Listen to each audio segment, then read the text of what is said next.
اللهم صل على محمد وعلى آل محمد كما صليت على إبراهيم وعلى آل إبراهيم إنك حميد مجيد. اللهم بارك على محمد وعلى آل محمد كما باركت على إبراهيم وعلى آل إبراهيم إنك حميد مجيد. نبی رحمت صلی اللہ علیہ وسلم کی حیات طیبہ کے آخری ایام اور آپ کی زندگی کے آخری لمحات ایک ایک پہلو میں امت کے لیے بڑے عظیم اسباق ہیں، بڑے عظیم سبق ہیں۔ حیات طیبہ کے آخری دن نبی رحمت صلی اللہ علیہ وسلم نے حضرت عائشہ صدیقہ رضی اللہ تعالیٰ عنہا سے یہ کہا کہ تمہارے پاس جو میں نے 7 دینار رکھے تھے وہ صدقہ کر دو، اور کہا کہ علی کی یہ ذمہ داری لگاؤ کہ وہ انہیں راہ خدا میں دے دیں۔ عائشہ صدیقہ فرماتی ہیں کہ نبی رحمت صلی اللہ علیہ وسلم کی بیماری کی وجہ سے، اس پریشانی کی وجہ سے میں بھول گئی۔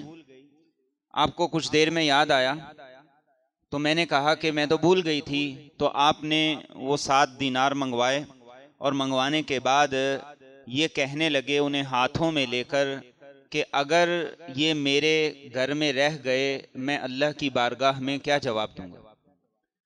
آپ کے پاس جو ہتھیار تھے وہ سارے اپنے مسلمانوں کو ہبہ کر دیے۔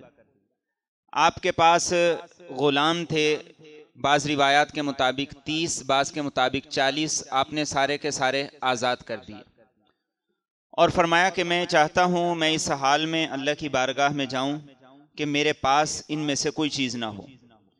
اور سیدہ عائشہ صدیقہ رضی اللہ تعالیٰ عنہ فرماتی ہیں کہ آپ کی ایک زیرہ ایک یہودی کے پاس وہ گروی رکھی ہوئی تھی 30 سا کے بدلے میں، اور سیدہ عائشہ صدیقہ رضی اللہ تعالیٰ عنہ فرماتی ہیں کہ آخری رات اس انداز سے گزری تھی کہ گھر میں جو چراغ تھا اس میں ڈالنے کے لیے تیل بھی پڑوسن سے لیا گیا تھا۔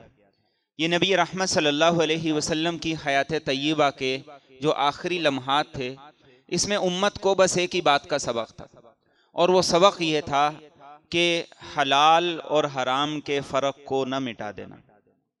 امت کو اسی بات کا سبق تھا کہ حلال اور حرام کے فرق کو سامنے رکھنا، اور آپ کے آخری جو ایام تھے ان میں یہی آپ امت کو تعلیم دے کے جا رہے تھے۔ یہ فرماتے جا رہے تھے کہ اے میرے صحابہ، مجھے اس بات کا ڈر نہیں ہے کہ تم شرک کرنے لگو گے، بلکہ مجھے اس بات کا ڈر ہے کہ تم دنیا کے مقابلے میں لگ جاؤ گے۔ ایک دوسرے سے یہ مقابلے بازی اس طرح شروع ہوگی کہ سارے کے سارے فرق حلال اور حرام کے ختم ہو جائیں گے، اور جیسے پہلی قومیں اس کی وجہ سے تباہ ہوئیں تم بھی تباہ ہو جاؤ گے۔ آج یقیناً یہی صورتحال ہے۔ ہمارے نوجوان سب سے زیادہ سوشل میڈیا پہ جن چیزوں سے متاثر ہو رہے ہیں وہ لوگوں کا دکھلاوا ہے، دولت ہے، پیسے کا دکھلاوا ہے۔ نبی رحمت صلی اللہ علیہ وسلم ہمیں یہ سبق دے کے گئے، امت کو یہ پیغام دے کے گئے کہ محنت سے حلال طریقے سے کماؤ، چاہے دنیا کے مالدار آدمی بن جاؤ، لیکن حرام طریقے سے 1 روپیہ بھی نہ کمانا۔ اور ایک اور حدیث طیبہ میں یہ بات ارشاد فرمائی گئی کہ ایک حرام لقمہ انسان کے پیٹ میں چلا جائے تو 40 دن کی نمازیں بیکار ہو جاتی، 40 دن کی نمازیں۔ آج اس سبق کو بڑی گہرائی کے ساتھ، بصیرت کے ساتھ خود بھی اور اولاد کو بھی سمجھانے کی ضرورت ہے۔ خاص طور پر سوشل میڈیا کا جو پلیٹ فارم ہے اس نے یہ ساری کی ساری تفریق مٹا دی ہے، ختم کر دی ہے۔ تو یہ نبی کریم صلی اللہ علیہ وسلم کی حیات طیبہ کے آخری دن میں یہ تھا، اور اس میں امت کے لیے بھی سبق تھا، ہمارے لیے بھی سبق تھا کہ آپ دنیا سے جا رہے ہیں تو دنیا سے جاتے ہوئے وہ فیصلے کر رہے ہیں مال کے بارے میں جو اللہ کی رضا والے ہیں، وہ فیصلے نہیں کر رہے جن کی وجہ سے اللہ کی ناراضگی آ جائے۔ اور بڑی اہم بات ہے، انشاءاللہ ایک موضوع میں تفصیل سے عرض کروں گا کہ ماں باپ اپنی زندگی کے آخری ایام میں جو فیصلے کر جاتے ہیں، یہ فیصلے قبر میں بھی اور کل قیامت کے دن بھی ان کی پکڑ کا ذریعہ ہوں گے۔ نبی رحمت صلی اللہ علیہ وسلم کی ایک حدیث مبارکہ وہ ہم سب کو سامنے رکھنی چاہیے۔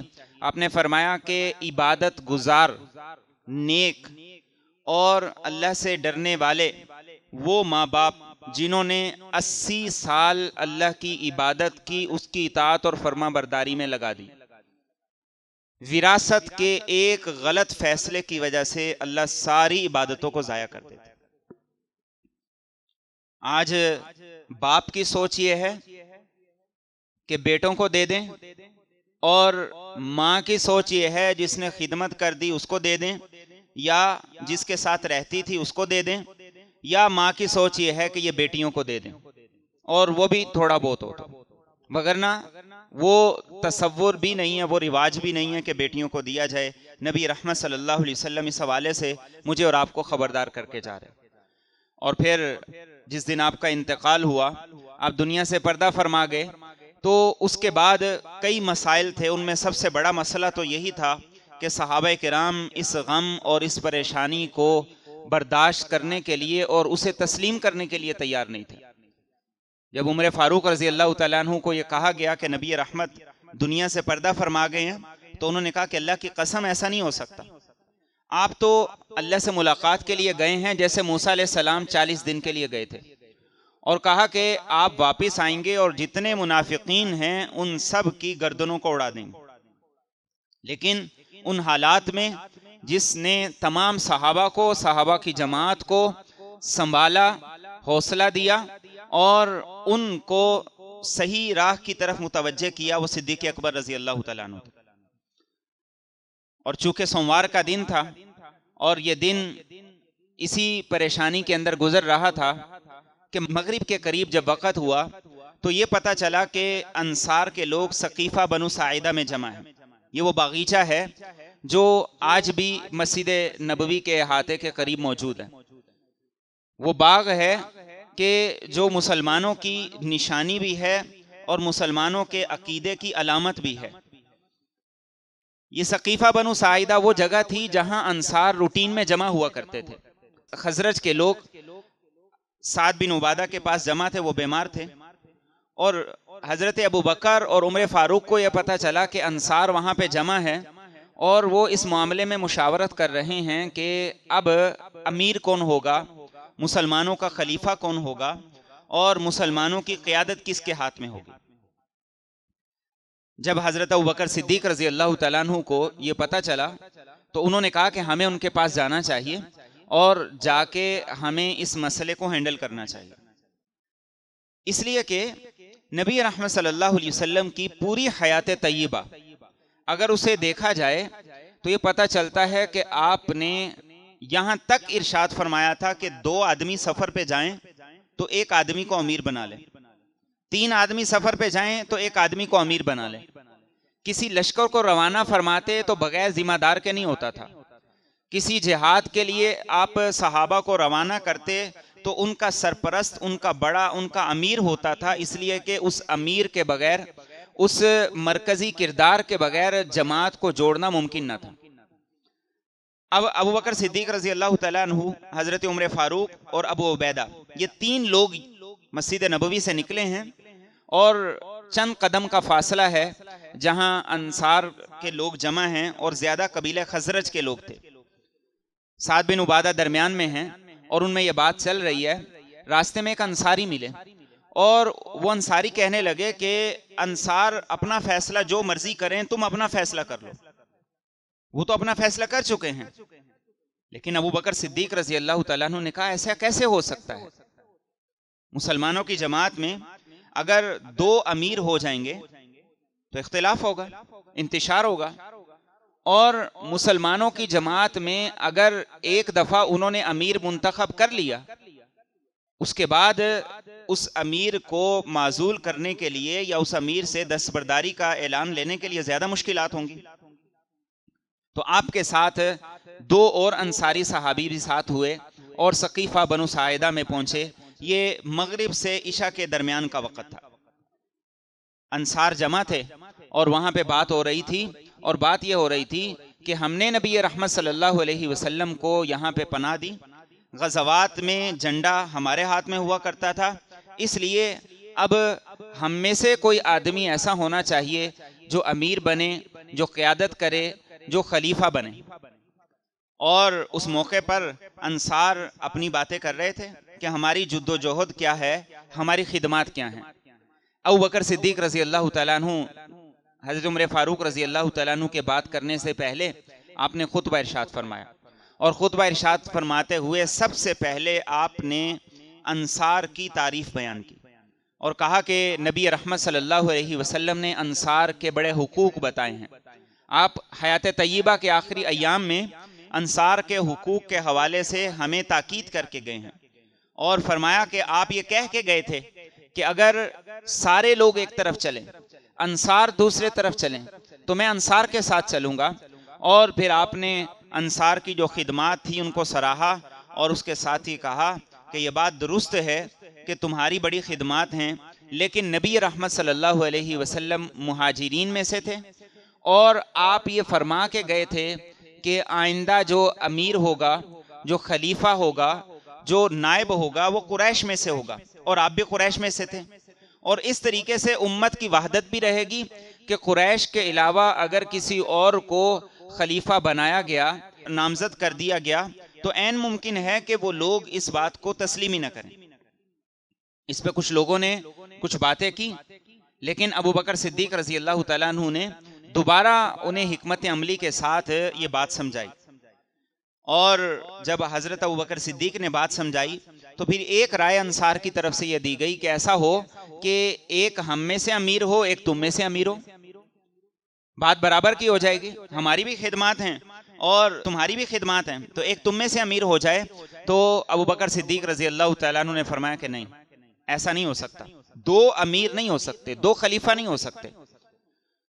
تو ابو بکر صدیق نے کہا کہ ہوگا ایسے کہ ہم میں سے کوئی آدمی خلیفہ ہوگا اور تم میں سے کوئی آدمی وزیر ہوگا، اس طریقے سے یہ نظام چلے گا. تو اس موقع پر ابو بکر صدیق رضی اللہ تعالیٰ عنہ نے ابو عبیدہ بن جراح اور عمر فاروق کا ہاتھ پکڑا، اور ہاتھ پکڑ کر یہ کہا کہ ان دونوں میں سے کسی ایک کی بیعت کر لو. اور یہ ٹاپک چونکہ بیان نہیں ہوتا اور ہمیں ان چیزوں کا پتہ نہیں ہے، تو آج ان چیزوں کو بڑی اہمیت کے ساتھ سننے کی ضرورت ہے. حضرت ابو بکر صدیق رضی اللہ تعالیٰ عنہ نے دو لوگوں کو ساتھ لیا تھا، ایک عمر فاروق تھے اور ایک ابو عبیدہ بن جراح تھے. عمر فاروق وہ کہ جن کے بارے میں نبی رحمت نے یہ فرمایا تھا کہ میرے بعد کوئی نبی ہوتا تو وہ عمر ہوتا. ابو عبیدہ بن جراح کے بارے میں فرمایا تھا کہ ہر امت میں ایک شخص ایسا ہوتا ہے جو نبی کی حیات میں بھی اور ان کی وفات کے بعد بھی امین ہوتا ہے. میری امت میں یہ اعزاز ابو عبیدہ کے پاس ہے، اور ابو عبیدہ بھی اور عمر فاروق بھی یہ عشرہ مبشرہ میں سے تھے. تو ابو بکر صدیق رضی اللہ تعالیٰ عنہ نے کہا کہ یہ دو لوگ ہیں، ان میں سے کسی ایک کے ہاتھ پہ بیعت کر لو، اور دونوں مہاجرین میں سے تھے. لیکن عمر فاروق رضی اللہ تعالیٰ عنہ نے کہا کہ نہیں، ایسا نہیں ہو سکتا. اور انہوں نے کہا کہ دیکھو، ابو بکر کے ہوتے ہوئے کوئی اور خلیفہ نہیں ہو سکتا. وجہ کیا بتائی؟ وجہ یہ بتائی کہ نبی رحمت صلی اللہ علیہ وسلم اپنی حیات طیبہ میں اپنی امامت ابو بکر کے سپرد کر کے گئے تھے. کیا ایسا نہیں تھا؟ صحابہ نے کہا بالکل ایسا تھا.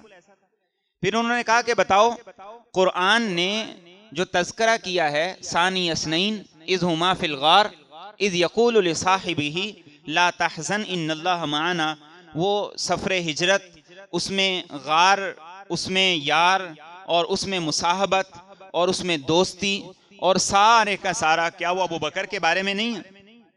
انہوں نے کہا بالکل. انہوں نے کہا کیا ابو بکر نبی رحمت صلی اللہ علیہ وسلم کے سب سے قریبی دوست نہیں ہے؟ سب نے کہا بالکل. تو کہا کہ پھر میں ابو بکر کے ہاتھ پہ بیعت کرتا ہوں.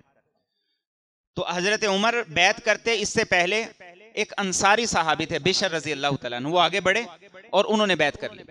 جب انہوں نے بیعت کر لی تو اس کے بعد وہاں جتنے صحابہ موجود تھے سب کے سب نے بیعت کر لی، خزرج کے بھی، اوس کے بھی، اور یہ چند لوگ تھے. یہ سارے کا سارا واقعہ ہوا سوموار کے دن مغرب سے عشاء کے درمیان. اس میں کسی قسم کا کوئی جھگڑا نہیں ہوا, کسی قسم کا اختلاف نہیں ہوا, بلکہ سارے صحابہ رائے دے بھی رہے تھے, رائے لے بھی رہے تھے, اور ہر ایک اپنی رائے کا اظہار کر رہا تھا. اور صحابہ کی نظر میں نہ عہدہ تھا, صحابہ کی نظر میں نہ کرسی تھی, اس لیے کہ کوئی پروٹوکول وہاں پہ نہیں تھے, کوئی فنڈ نہیں تھے. عہدہ کس لیے ہوتا ہے؟ آج ہم سوچیں نا, کرسی کی لڑائی کس لیے ہے؟ کرسی کی لڑائی کس لیے ہے؟ کہ بڑے بڑے فنڈز ہیں, عہدے ہیں, گاڑیاں ہیں, پروٹوکولز ہیں. صحابہ کے اندر تو ایسی کوئی بات تھی ہی نہیں, نہ کوئی فنڈز تھے, نہ لمبا چوڑا بیت المال تھا, نہ پروٹوکولز تھے, اور نہ ہی وہاں کوئی بڑی بڑی سکینیں لگ رہی تھی, نہ کوئی میڈیا تھا, کچھ بھی نہیں تھا. بلکہ یہ ایک بڑی عظیم ذمہ داری تھی ابو بکر صدیق رضی اللہ تعالیٰ عنہ پر جو آ پڑی تھی. جب آپ نے پہلا خطبہ دیا تھا تو آپ نے یہی کہا تھا, آپ نے کہا تھا کہ اس بڑی ذمہ داری کو جو تم نے مجھ پہ ڈال دی ہے, اللہ کرے کہ میں نبھا سکوں, اس لیے کہ مجھے نبی رحمت صلی اللہ علیہ وسلم کا خلیفہ بنایا گیا ہے. اب میری ذمہ داری یہ ہے کہ جیسے اپنی حیات طیبہ میں آپ چلتے تھے میں بھی چلوں. اب مغرب سے عشاء کا وقت یہاں پہ ہوا, اور یہ سب اتفاقی طور پر ہوا, باقاعدہ پلاننگ نہیں تھی, اتفاقی طور پر ہوا. اور چونکہ حضرت علی رضی اللہ تعالیٰ عنہ, حضرت عباس رضی اللہ تعالیٰ عنہ, حضرت زبیر رضی اللہ تعالیٰ عنہ, یہ آپ کے اہل بیت میں سے تھے, اور یہ آپ کی تجہیز و تکفین کے انتظامات کے بارے میں سوچ و بچار کر رہے تھے. اچانک آنا پڑا, وہ نہیں آ سکے, لیکن منگل کا دن ہوا تو اب سب سے پہلے یہ مسئلہ درپیش تھا کہ نبی رحمت صلی اللہ علیہ وسلم کو غسل کیسے دیا جائے گا, کفن کیسے دیا جائے گا, اور جنازہ کیسے پڑھا جائے گا, تدفین کیسے کی جائے گی. اب سب سے پہلے سوال یہ تھا کہ آپ صلی اللہ علیہ وسلم کو غسل کیسے دیا جائے گا اور کون دے گا. جب یہ بات آئی تو حضرت علی المرتضیٰ رضی اللہ تعالیٰ عنہ نے کہا کہ مجھے نبی کریم صلی اللہ علیہ وسلم یہ وصیت کر کے گئے تھے کہ مجھے تم غسل دینا اور میرے جو قریبی رشتہ دار ہیں وہ غسل دیں. حضرت ابو بکر نے کہا کہ بالکل, جو میت کے قریبی لوگ ہیں ان کا حق بنتا ہے کہ وہ میت کو غسل دیں. چنانچہ آپ کے غسل دینے کے لیے علی المرتضیٰ, حضرت عباس کے دو بیٹے فضل اور قسم, آپ کے غلام شکران, اور آپ کے منہ بولے بیٹے حضرت زید کے بیٹے اسامہ, یہ سارے کے سارے منتخب ہوئے. تو انصار میں سے ایک آدمی آیا, انہوں نے کہا کہ یہ بہت بڑی سعادت ہے کہ نبی رحمت صلی اللہ علیہ وسلم کو غسل دیا جائے, تو اس لیے ہماری یہ خواہش ہے کہ ہمارا ایک آدمی بھی لے لو, قیامت تک یہ اعزاز رہے گا. تو ایک انصاری اوس رضی اللہ تعالیٰ عنہ وہ بھی شریک ہو گئے. اب سوال یہ تھا کہ غسل کیسے دیا جائے, اس کے بارے میں تو کوئی بات نبی رحمت صلی اللہ علیہ وسلم نے نہیں فرمائی تھی. تو حضرت علی کہتے ہیں سب پر اونگ طاری ہو گئی, اور ایک آواز دینے والے کو یہ آواز دیتے ہوئے کہا گیا کہ آپ کو کپڑوں سمیت غسل دیا جائے اور اسی انداز سے آپ پہ پانی بہایا جائے. تو بیر غرس مدینہ کا کنواں جو آج بھی موجود ہے وہاں سے پانی لایا گیا اور کپڑوں سمیت نبی رحمت صلی اللہ علیہ وسلم کو غسل دیا گیا.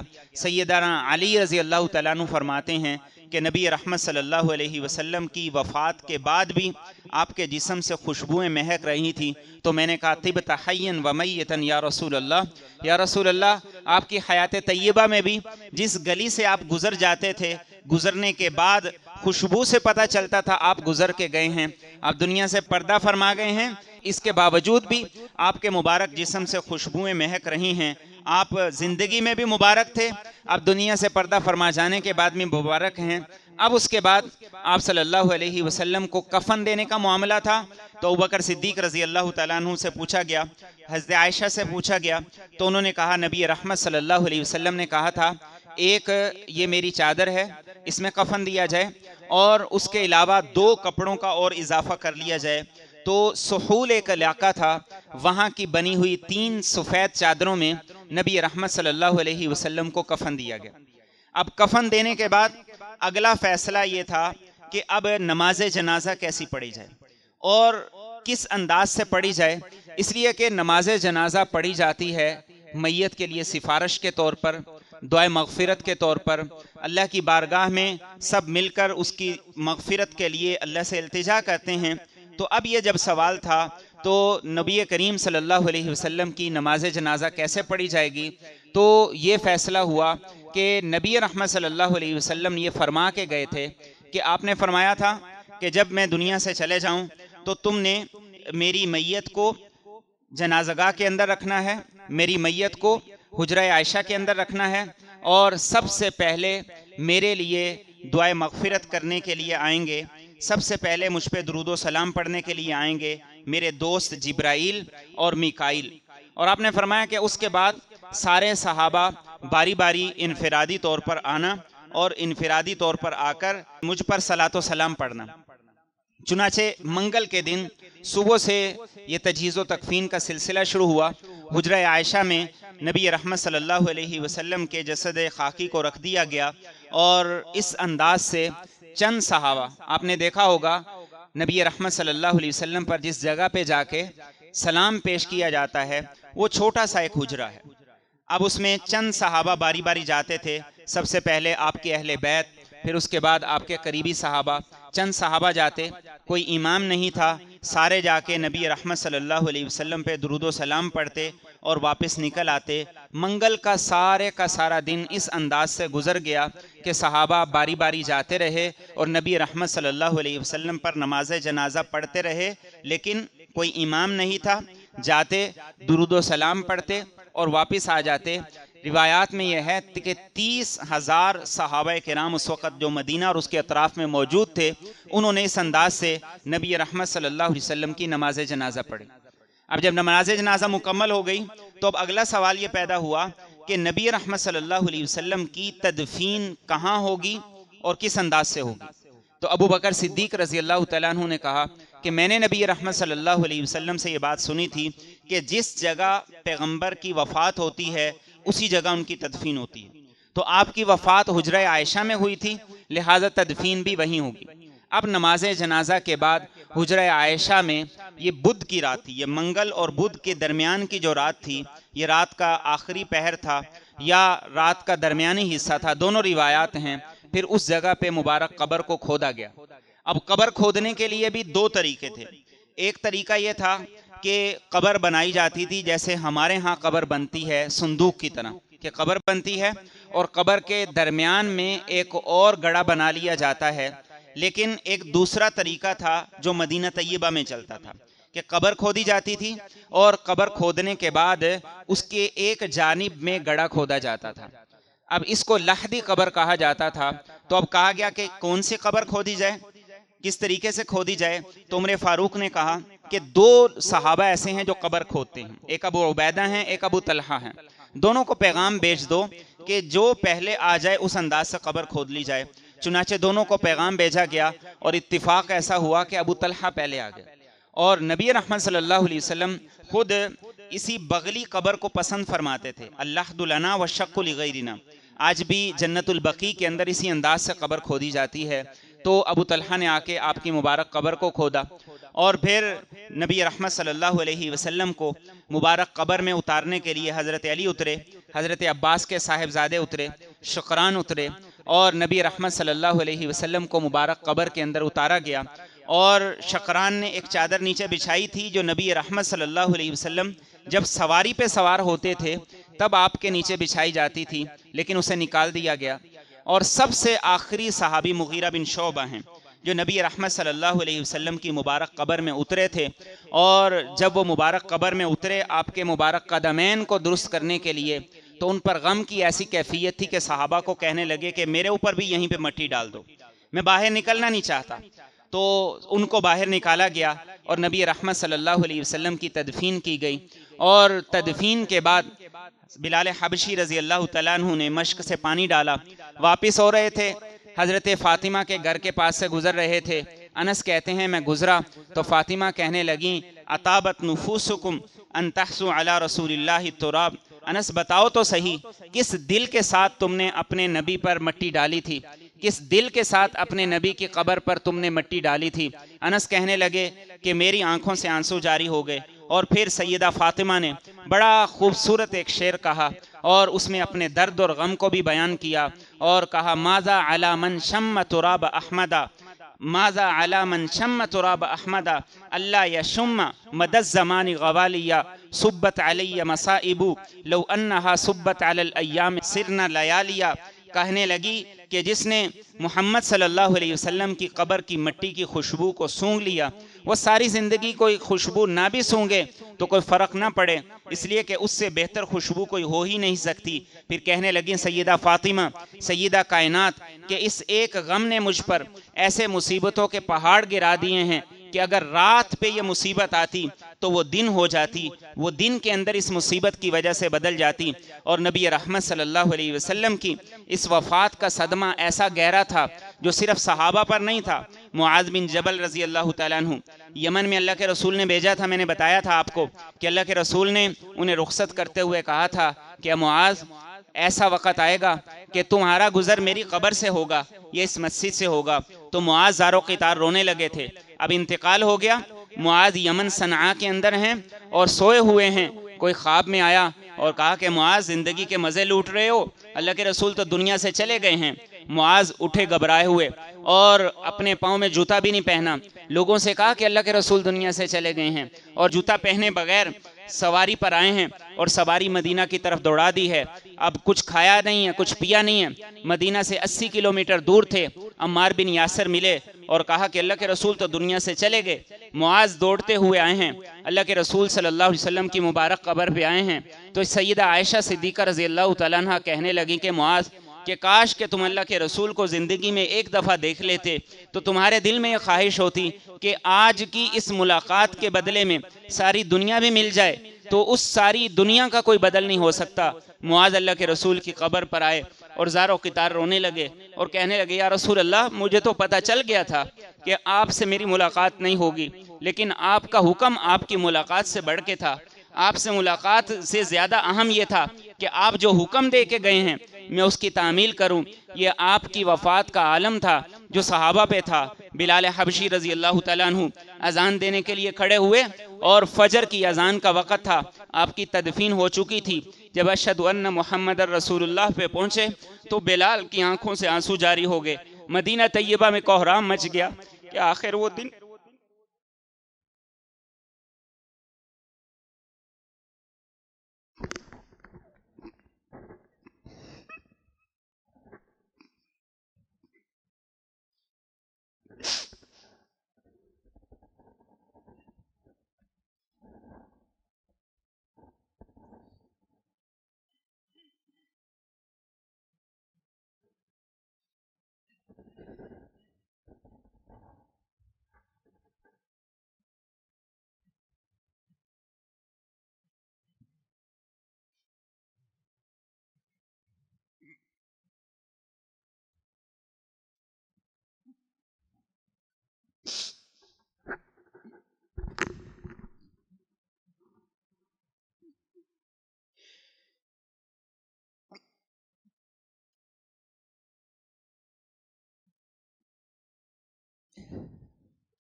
ام سلمہ کہتی ہیں کہ ایسا کبھی سوچا نہیں تھا کہ دنیا سے آپ بے پردہ فرما جائیں گے، ایسا کبھی سوچا نہیں تھا۔ آپ کی اونٹنی جس پہ آپ سواری کرتے تھے اس نے کھانا پینا چھوڑ دیا اور اسی بھوک کی وجہ سے وہ بھی مر گئی۔ ایک خچر تھا جس پہ آپ سوار ہوتے تھے، آپ جب دنیا سے پردہ فرما گئے تو اس خچر نے کنویں میں چھلانگ لگائی اور وہ بھی مر گیا۔ یہ صحابہ پر اثر تھا، لیکن اس اثر کے باوجود سب سے بڑا جو کام صحابہ نے کیا وہ یہ تھا کہ آپ کے بعد آپ کے دین کو ثابت قدم کرنے کے لیے، آپ کے بعد آپ کے دین کے لیے قربانی دینے میں انہوں نے کوئی لمحہ بھی ایسا نہیں تھا جس میں کوئی کوتاہی کی ہو، کوئی لمحہ ایسا نہیں تھا کہ جس لمحے میں انہوں نے آپ صلی اللہ علیہ وسلم کی حکم کی نافرمانی کی ہو۔ سیدہ عائشہ صدیقہ رضی اللہ تعالیٰ عنہ نے جب کہا کہ کیسے تم نے اپنے نبی کی تدفین کر دی تو علی رضی اللہ تعالیٰ عنہ کا جواب بڑا خوبصورت تھا۔ انہوں نے کہا کہ عائشہ اللہ کا حکم اور اس کے نبی کا حکم ہر چیز سے بڑا ہوتا ہے۔ یہ چیز آج ہمیں سمجھنے کی ضرورت ہے کہ ہر کام سے بڑا اللہ کا حکم ہے، ہر کام سے بڑا اللہ کے نبی کا حکم ہے، یہ چیز ہماری زندگی میں آ جائے کہ اپنے نبی کی اتباع کو ہم اپنی خواہشات اور اپنے جذبات کے مقابلے میں اہمیت دیں۔ اور بلال حبشی رضی اللہ تعالیٰ عنہ جب نبی رحمت صلی اللہ علیہ وسلم کو اذان کے وقت نہیں دیکھا تو کہا کہ اب مدینہ طیبہ میں نہیں رہ سکتا ہوں، مدینہ طیبہ کو چھوڑا اور شام چلے گئے۔ کچھ وقت گزرا، 4 ماہ کا وقت تھا یا 6 ماہ کا وقت گزرا، تو نبی رحمت صلی اللہ علیہ وسلم بلال کے خواب میں آئے، کہا بلال ہمیں چھوڑی گئے ہو اور ہماری زیارت کے لیے نہیں آتے ہو؟ تو بلال نے جب یہ خواب دیکھا تو اٹھے اور نبی رحمت صلی اللہ علیہ وسلم کی زیارت کے لیے مدینہ طیبہ آئے۔